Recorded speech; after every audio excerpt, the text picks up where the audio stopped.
Welcome back. Today we're working on replacing the left crank bearing seal. And this is a MJ50 Towny, but it's the same process for a Yamaha QT50 and a Yamaha PW50. And I have reduced probably an hour of footage to about 8 or so minutes for your viewing pleasure. Jump ahead, just remove the cover, and I'm taking off the flywheel nut. You'll see I've got I forget the name of that tool, but it basically, I don't know, maybe it's a flywheel holder. It's a clutch holder tool, but you can use it on a flywheel. And flywheel nut, you want to hold the flywheel still. You can probably also use a piston stop, although I've heard some people recommend against that. I don't know why this is blurry, damn camera. And then there's my flywheel puller tool, which I got off Treats for like 12 bucks. Again, works on the Yamaha Towny, Yamaha QT50, and more than likely works on the Yamaha PW50. You basically just reverse thread it in. Then I'm going to have to hold it with that clutch holder tool again and screw down on the bolt, and it pushes the flywheel out.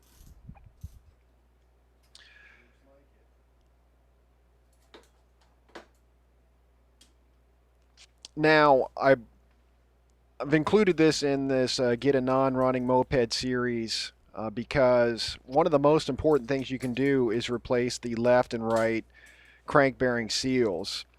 Um, they're probably, or they probably have never been changed. This is a 30 plus year old Moped, and those seals are more than likely bad, and I will show you proof of that later.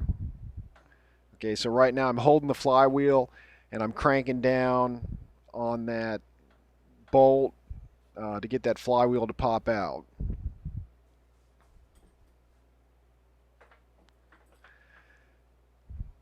Unfortunately, I didn't attempt to do this until later in life and or later in my involvement with Mopeds.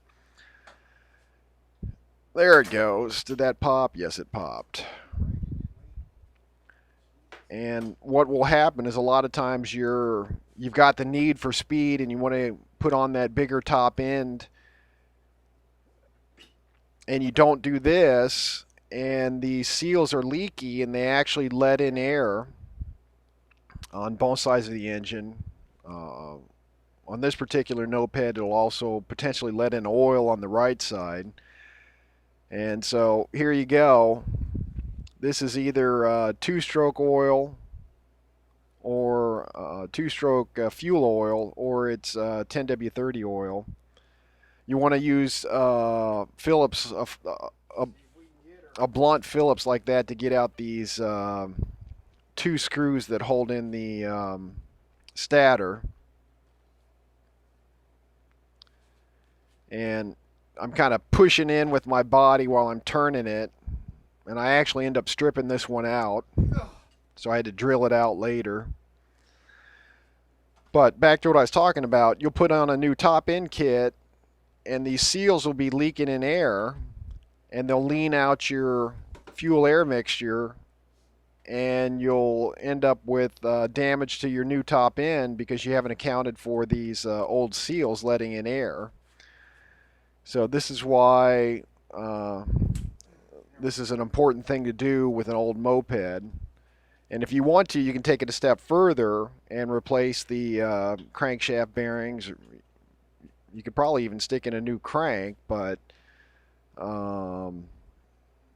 generally that's probably not necessary.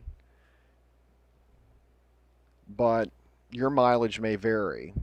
So I think I strip it out here trying to overdo it, and I ended up having to drill it out, which really wasn't that bad. Once you've drilled out a few bolts and nut or a few bolts and screws, it becomes less of an emergency nightmare situation. You don't freak out about it if you've been there, done that. So I'm pulling the stator out of the way. I'm going to drill a hole in the old seal. So let's see what we got here. And I'm able to wipe out some more, most likely two-stroke oil that leaked through there. And there you can see the seal right in the middle around the crank. Yep. There's a close-up.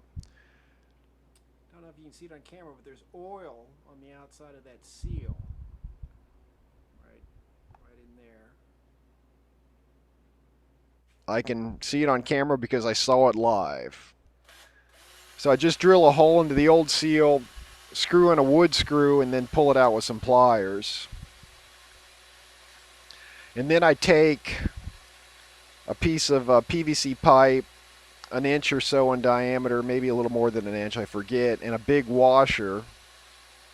I coat the outside of the seal with Yamabond on this side. On the right side, you can just put it in dry. I put a little bit of oil on the crank so I can slide it in easier. But I basically use the washer and the PVC pipe to push the seal in flush. So there's the seal with the screw that I pulled out. You don't want to put the screw in too far because the bearings are right on the other side of that thing. So there's my magic washer. And so to push the seal in evenly, I used that washer. Just went to the hardware store and got a big washer for, I don't know, 50 cents or 35 cents or whatever. And then you just want to push the seal in flush with its housing there, and then let it set up overnight or 24 hours or whatever the Yamabond says. And don't get too greedy and try to get it in too far. It just needs to be flush. If you push it in and it goes in wrong, I'm not sure how to get it out other than to drill it out and start all over with a fresh seal. So I'll pick this up with the right side later. Thanks for watching.